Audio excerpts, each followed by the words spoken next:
মাত্র দুটো উপকরণ মিশিয়ে আজ শেয়ার করব ভেন্ডির রেসিপি, যেটার স্বাদ ও গন্ধে একদম চারদিক মম করবে। বাচ্চা থেকে বড় সকলেই ভাত, রুটি, পরোটা, লুচি সমস্ত কিছুই এই একটা পদ দিয়েই খেয়ে নেবে। নমস্কার বন্ধুরা, শ্বশুর বৌমা রান্নাঘর অ্যান্ড ব্লগ চ্যানেলে সকলকে স্বাগত। তাহলে আজকে কিভাবে ভেন্ডি রেসিপিটা তৈরি করব সেটাই দেখে নেওয়া যাক। প্রথমেই এইখানে একদম তাজা তাজা ভেন্ডি নিয়েছি। ভেন্ডি বা ঢ্যাঁড়সগুলো সবসময়ের জন্য কেটে নেওয়ার আগে ভালো করে জল পাল্টে পাল্টে ধুয়ে নিতে হয়। সেই কারণে আমি ভেন্ডিগুলো কেটে নেব, আর তার আগে জল দিয়ে ভেন্ডিগুলো বা ঢ্যাঁড়সগুলোকে 3 থেকে 4 বার হাত দিয়ে ডলে ডলে জল পাল্টে ধুয়ে নিয়ে ফিরে আসছি। ভেন্ডিগুলোকে 2-3 বার জল পাল্টে পাল্টে ধুয়ে নিয়েছি। এবার যে জলে ভিজানো রয়েছে সেইখান থেকে ভেন্ডিগুলো জল থেকে সমস্তটা তুলে একটা পাত্রে রেখে দেব।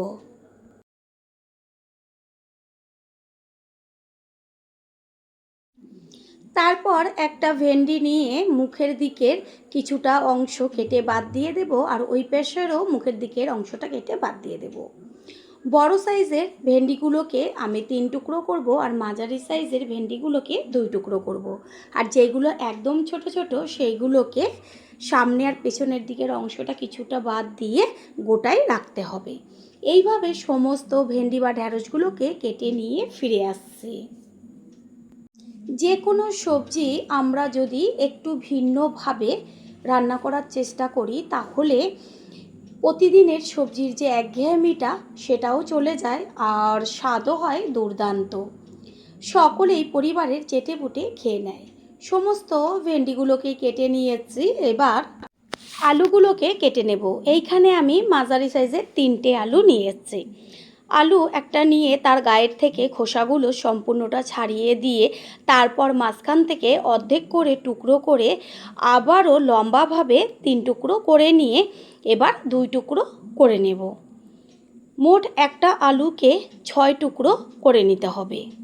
আর সাইজটা আপনার লম্বাও রাখতে পারেন, আবার বেশ ডুমু করেও কাটতে পারেন।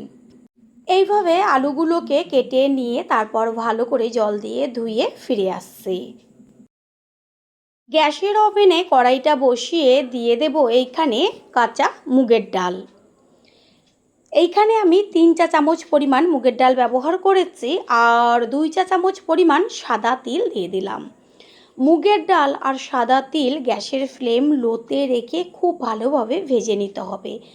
দেখবেন যখন মুগের ডাল আর সাদা তিলটা একসাথে ভাজা হচ্ছে, গন্ধে চারদিক একদম মম করবে। আর এটা যখন রেসিপিতে দেওয়া হবে আমি গ্যারান্টি দিয়ে বলতে পারি এর স্বাদ এতটাই টেস্টি হবে যেটা আপনারা খাওয়ার পরেই বুঝতে পারবেন। তারপর এসে কিন্তু অবশ্যই কমেন্ট করে জানিয়ে যাবেন। এটা সম্পূর্ণ ভাজা হয়ে গেছে। এবার একটা প্লেটে ঢেলে ঠান্ডা করে নিয়ে গুঁড়ো করে নেব। ওই কড়াইটায় গ্যাসের ওভেনে বসিয়ে কড়াইটা ভালো করে গরম করে নিয়ে দিয়ে দিচ্ছি সর্ষের তেল। আর এই ভাজাটা একটু সর্ষের তেলে করলেই বেশি টেস্ট হয়। দেব হাফ চা চামচ পরিমাণ সাদা জিরে, আর হাফ চা চামচ পরিমাণ কালো সর্ষে, একটা শুকনো লঙ্কা। এই জিরে আর সর্ষে শুকনো লঙ্কা তেলের মধ্যে ফোড়ন দিয়ে ভালো করে ভেজে নেব। যখন সুন্দর একটা গন্ধ বেরোবে গ্যাসের ফ্লেম লো রেখে এর মধ্যে দিয়ে দেব হাফ চা চামচ পরিমাণ হলুদ। হলুদটাকে মিশিয়ে নেব। তারপর এর মধ্যে দিয়ে দেব কুচিয়ে নেওয়া পেঁয়াজ। পেঁয়াজটা একটু বেশ মোটা মোটা করে কাটবেন। আর এইখানে আমি 2টো মাঝারি সাইজের পেঁয়াজ ব্যবহার করেছি। ভেন্ডি ও আলুর পরিমাণ অনুযায়ী পেঁয়াজটা ব্যবহার করতে হবে, আর পেঁয়াজটা একটু বেশি ব্যবহার করলেই ভালো লাগবে। পেঁয়াজ দেওয়ার সাথে সাথে তেলে মিশিয়েই এর মধ্যে দিয়ে দেব কেটে নেওয়া আলু। আমি আলাদাভাবে আলুটাকে প্রথমে ভেজে নিতেই পারতাম, এতে কি হবে তেলটা বেশি লাগতো। আর এইভাবে যদি আমি পেঁয়াজের সাথে আলুটা দিয়ে ভাজি তাহলে পেঁয়াজ আলু দুটোই একসাথে ভাজা হয়ে যাবে। তাড়াতাড়ি মজে আসা বা নরম হয়ে যাবার জন্য এর মধ্যে দিয়ে দিচ্ছি লবণ। লবণটাকে মিশিয়ে নেব। তেলের মধ্যে তো হলুদ দিয়েছিলাম, সেই কারণে আলু পেঁয়াজ দুটোই কালার হয়ে গেছে। এবার তাড়াতাড়ি সিদ্ধ হবার জন্য ঢাকনা দিয়ে ঢেকে দিয়েছি। 3-4 মিনিট বাদে ফিরে এসে কড়াইয়ের ঢাকনাটাকে সরিয়ে দিয়ে তারপর আলু আর পেঁয়াজ একসাথে খুন্তি দিয়ে নেড়েচেড়ে দেব। এইভাবে বারে বারে খুন্তি দিয়ে নেড়েচেড়ে দিতে হবে, না হলে নিচের দিকটা পুড়ে যাবে। পুরনো বন্ধুদের সবসময় আমাদের পাশে এইভাবে ভালোবেসে থেকে এগিয়ে নিয়ে যাবার জন্য অনেক অনেক ভালোবাসা। আবারও ঢাকনাটা চাপা দিয়ে দিয়েছিলাম, ঢাকনাটাকে সরিয়ে খুন্তি দিয়ে নেড়েচেড়ে নেব।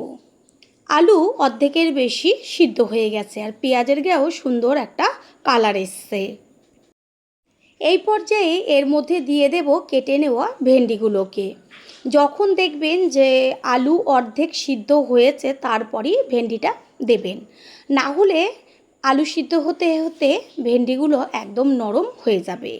আলু আর ভেন্ডি তেলের মধ্যে ভালো করে মিশিয়ে নিয়ে দিয়ে দেব ঝালের জন্য চিড়ে নেওয়া কাঁচা লঙ্কা। কাঁচা লঙ্কাটাকে মিশিয়ে নিয়ে ঢাকনা দিয়ে ঢেকে দেব, সব কিছু ভালোভাবে তাড়াতাড়ি সিদ্ধ হবার জন্য।